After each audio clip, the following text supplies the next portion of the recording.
యువనేత నారా లోకేష్ పై మాజీ మంత్రి గంటా శ్రీనివాసరావు కుమారుడు గంటా రవితేజ ఆసక్తికర వ్యాఖ్యలు చేశారు.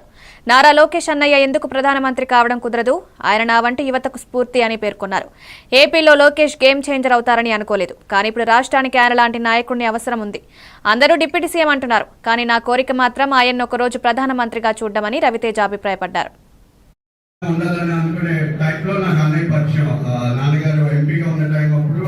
ఆయన్ని ఢిల్లీలో ఒకసారి చంద్రబాబు నాయుడు గారితో చూసాను అనమాట.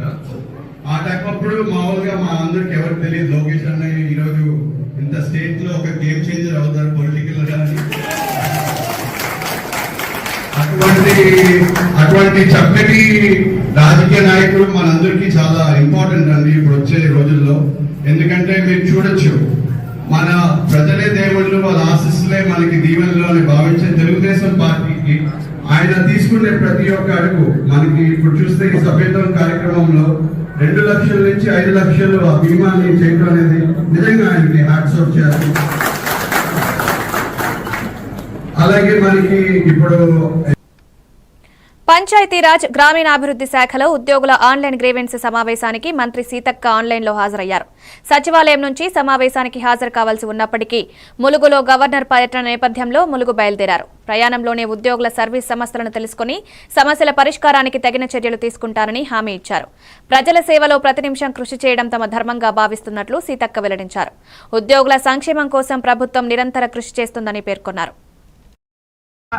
ఈ ఆన్లైన్ ద్వారా ఇంటరాక్ట్ అవుతున్నటువంటి అధికారులకు అందరికీ కూడా హృదయపూర్వక శుభాకాంక్షలు. తప్పకుండా ఫిజికల్గా మీరు రావాలనేది ఏం లేదు. ఖచ్చితంగా ఈ రకంగా కూడా మీరు మీ ఊరు దగ్గర నుంచి మీ డ్యూటీ ప్లేస్ నుంచి మీరు అంటే మీకుండే డౌట్స్ కానీ మీ సమస్యలు కానీ చెప్తే ఖచ్చితంగా మీకు ఆ పరిష్కారాన్ని లీగల్గా ఇబ్బంది లేకుండా లీగల్గా ఉన్నాయన్నీ కూడా మీకు సత్వరమే జరుగుతాయి. మిగతా కొన్ని క్యాబినెట్ కానీ గవర్నమెంట్ లెవెల్లో డెసిషన్ తీసుకునేవి కూడా ఇక్కడ వచ్చినాయి అన్నీ కూడా లోకేష్ గారు సృజన గారు నోట్ చేసి ఆ నోట్ను మాకు పంపిస్తే మేము మన పంచాయతీరాజ్ శాఖలో మేము రివ్యూ పెట్టుకొని మీటింగ్ పెట్టుకొని సార్ట్అవుట్ చేసుకొని వాటి పరిష్కారాన్ని కూడా వినూత్నంగా. మంత్రి నారా లోకేష్ పుట్టినరోజు సందర్భంగా మంగళగిరి వీవర్స్ కాలనీలో గల ప్రభుత్వ పాఠశాలలో విద్యార్థులకు 1000 థర్మల్ వాటర్ బాటిల్స్ పంపిణీ చేశారు. ఈ కార్యక్రమంలో సోలార్ సంస్థ ఎండీ గోపాల్, ఎమ్మెల్యే యార్లగడ్డ వెంకట్రావు పాల్గొన్నారు. విద్యార్థుల ఆరోగ్యం, శ్రేయస్సు కోసం ఈ బాటిల్స్ ఉపయోగపడతాయని తెలిపారు. నారా లోకేష్ పుట్టినరోజును సేవా కార్యక్రమాలతో జరుపుకోవడం సంతోషకరమని, ఇలాంటి కార్యక్రమాలు విద్యార్థులకు ప్రోత్సాహకరంగా ఉంటాయని అభిప్రాయపడ్డారు.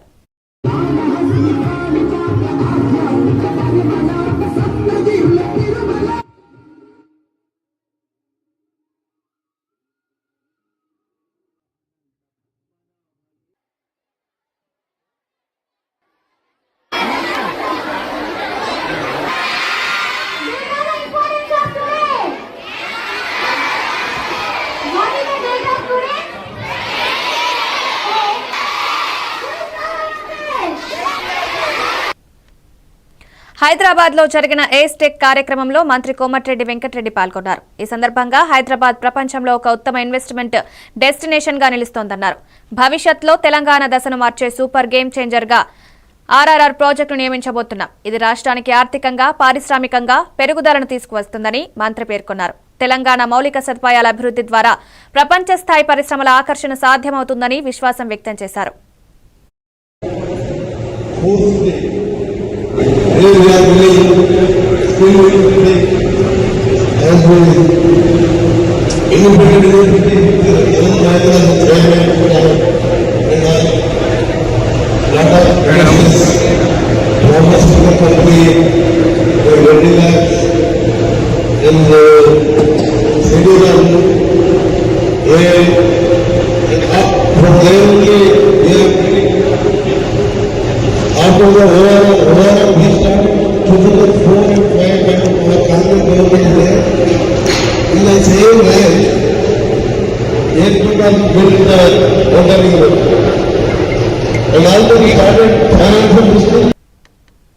తిరుమల మొదటి ఘాట్ రోడ్లో అడవి ఏనుగులు హల్చల్ చేశాయి. ఘాట్ రోడ్డుకు ఆనుకుని ఉన్న అటవీ ప్రాంతంలో సంచరిస్తున్న ఏనుగుల గుంపు ఒక్కసారిగా రోడ్డుపైకి వచ్చాయి. ఏనుగుల ఘీంకారాలకు ఘాట్ రోడ్లో ప్రయాణిస్తున్న శ్రీవారి భక్తులు, ప్రయాణికులు ఒక్కసారిగా తీవ్ర భయాందోళనకు గురయ్యారు. ఘాట్ రోడ్ వాహనంలో వెళ్తున్న ప్రయాణికులు ఈ దృశ్యాలను తమ సెల్ ఫోన్లో బంధించారు. దీంతో అప్రమత్తమైన టీటీడీ ఫారెస్ట్ అధికారులు సంఘటనా స్థలానికి చేరుకున్నారు.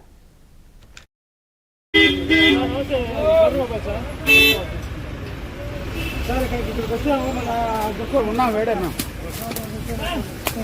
ఒకటి చూపించారు మన వాళ్ళు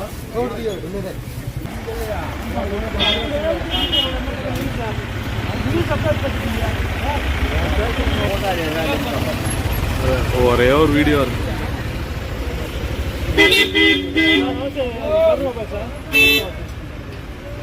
సార్ ఇక్కడికి వచ్చాము. మన దుఃఖం ఉన్నాం వేడన్నా ఒకటి చూపించారు మన వాళ్ళు. తిరుమలలో శ్రీవారిని TANA president Anjaiah Chowdary, Karnataka BJP నేత సిటీ రవి, మాజీ మంత్రి పల్లం రాజు దర్శించుకున్నారు. ఈ సందర్భంగా వారు ప్రత్యేక ప్రార్థనలు నిర్వహించారు. తిరుపతి జిల్లా నూతన ఎస్పీ వి హర్షవర్ధన్ రాజు కూడా శ్రీవారిని దర్శించుకున్నారు. ఎస్పీ బాధ్యతల నిర్వహణలో శ్రీ వెంకటేశ్వరుడి ఆశీస్సులు కలగాలని కోరారు. వారు ఆలయ అధికారులు, అర్చకుల నుంచి తీర్థ ప్రసాదాలు స్వీకరించారు.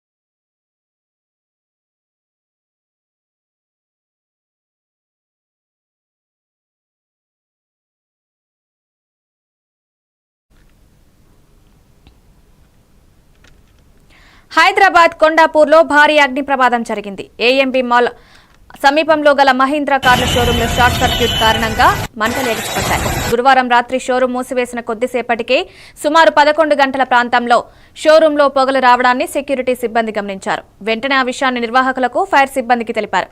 ఘటనా స్థలానికి చేరుకున్న ఫైర్ సిబ్బంది 2 గంటల పాటు శ్రమించి మంటల్ని అదుపు చేశారు. ఫైర్ సిబ్బంది వచ్చేలోపు మంటలు వ్యాపించాయి. ఆ ప్రాంతమంతా దట్టమైన పొగతో నిండిపోయింది. పొగ వల్ల చుట్టుపక్కల ప్రజలు ఊపిరాడక ఇబ్బంది పడ్డారు. మంటలు ఎక్కువగా వ్యాపించడంతో పక్కనే ఉన్న దుకాణదారులు ఆందోళనకు గురయ్యారు.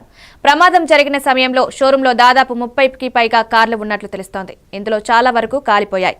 సర్వీసింగ్ కోసం 3 కార్లు తీసుకురాగా అవి కూడా అగ్నికి ఆహుతైనట్లు సిబ్బంది తెలిపారు. షోరూంలో పెద్ద ఎత్తున థర్మాకోల్, ఫ్యాబ్రిక్ వస్తువులు, ప్లాస్టిక్ సామాగ్రి ఉండడంతో మంటలు త్వరగా వ్యాపించాయని ఫైర్ సిబ్బంది అంటున్నారు.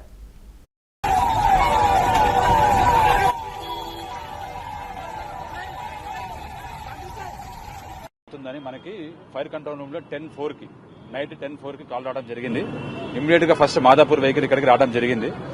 ఫస్ట్ వస్తే మీరు చూస్తే ఫస్ట్ వెనక బ్యాక్ సైడ్ ఇది గ్రౌండ్ ఫ్లోర్.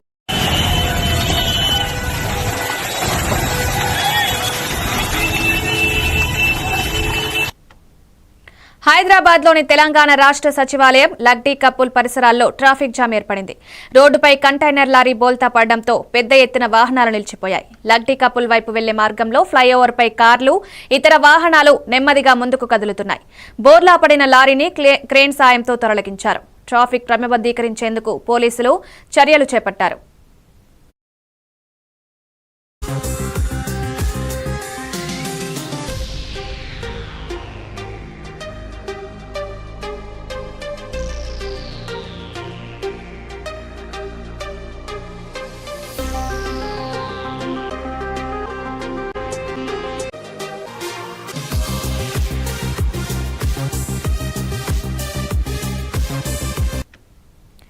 తెలంగాణ పీసీసీ అధ్యక్షుడు రేవంత్ రెడ్డి ప్రకటించిన 40,000 కోట్ల రూపాయల పెట్టుబడులపై బీఆర్ఎస్ నాయకుడు మన్నె క్రిషాంక్ విమర్శలు చేశారు. బీఆర్ఎస్ ప్రభుత్వంలో తెచ్చిన పెట్టుబడులను తొలగించి నిజంగా రేవంత్ రెడ్డి తెచ్చిన కంపెనీలలో ఎన్ని గ్రౌండ్ అయ్యాయో వివరించేలా ఒక వైట్ పేపర్ విడుదల చేయాలని డిమాండ్ చేశారు.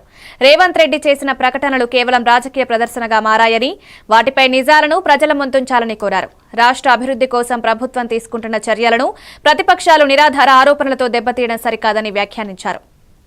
రేపో మాపో వాల్ష్ కర్రా, స్వచ్ఛ బయో, సన్ పెట్రోకెమికల్స్, పాపం ఎవరో ఆ షాంఘవి గారు, వీళ్ళెవరో అభిషేక్ సింఘ్వి గారా, షాంఘవి గారు, రేవంత్ రెడ్డి గారు అబద్ధాలు మానుకొని వైట్ పేపర్ రిలీజ్ చేయాలి.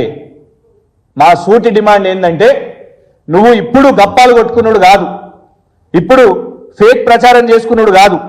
మాకు తెలుసు నువ్వు ఈ పంప్డ్ స్టోరేజ్ కూడా ఎందుకు మొదలు పెడుతున్నావో.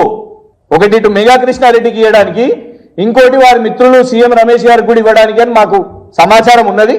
ఓమర్ షేజాద్లను, ఈ మిగతా ఈ బోగస్ కంపెనీలను ఒక ముఖ్యమంత్రి స్థాయిలో పోయి నువ్వు కలిసినప్పుడు మీ బట్టి విక్రమార్క గారు ఏమని చెప్తున్నారు? ఆయన విద్యుత్ శాఖ మంత్రి కూడా కదా. బట్టి విక్రమార్క గారు అంటున్నారు ఇప్పటి వరకు మాకు ఎనర్జీ పాలసీ లేదని చెప్తున్నారు. ఆయన అఫీషియల్ గా ఎనర్జీ పాలసీ లేనప్పుడు ముఖ్యమంత్రి గారు పాలసీ లేకుండా పోయి ఎట్లా పోయి నువ్వు పంప్ స్టోరేజ్ తీసుకొని వస్తావు, నువ్వు ఎట్లా తీసుకుంటావు, ఎట్లా అనౌన్స్ చేస్తావు ఎంఓయూలు, ఎట్లా ఇప్పుడు బ్యాండ్ బాజా అన్ని చేసుకుంటావు ఇవాళ నువ్వు ఓ డాన్సులు. ఉమ్మడి శ్రీకాకుళం జిల్లా పాలకొండ నియోజకవర్గ శాసనసభ్యులు నిమ్మక జయకృష్ణ అటవీ శాఖ అధికారులపై ఆగ్రహం వ్యక్తం చేశారు. పాలకొండ నియోజకవర్గంలో ఏనుగుల గుంపుల కారణంగా పంటలకు భారీ నష్టాలు జరుగుతున్నాయని, తక్షణం వాటిని తరలించాలని అధికారులను ఆదేశించారు. భామిని మండలంలోని ఘనసర గ్రామంలో ఏనుగుల వలన జరిగిన పంట నష్టాలను పరిశీలించిన ఆయన నష్టపోయిన రైతులకు పరిహారం అందించడంలో విఫలమైన అటవీ శాఖ అధికారులపై అసహనం వ్యక్తం చేశారు. గత ప్రభుత్వ విధాన తప్పిదాలు ఈ ప్రభుత్వానికి శాపంగా మారాయి. ఏనుగుల సమస్యను వెంటనే పరిష్కరించి రైతుల నష్టాన్ని సరిదిద్దాలి అని అధికారులను కఠినంగా హెచ్చరించారు. నాకు చాలా ఇబ్బంది అవుతుంది. రైతులు మా రైతులు ఇక్కడ మా ఈ రోజు ఎక్స్ట్రా స్టాఫ్ ని కూడా డిప్లోట్ చేస్తాము. అవునండి, మీరేమో అక్కడ మీరు అది ఉందేమో అక్కడ ఉండిపోయారండి. మరి అక్కడ ఏనుగుల తరలి నుంచి ఏర్పాటు చేయకపోతే అట్లా రైతులందరూ ఇబ్బంది పడుతున్నారు కదా.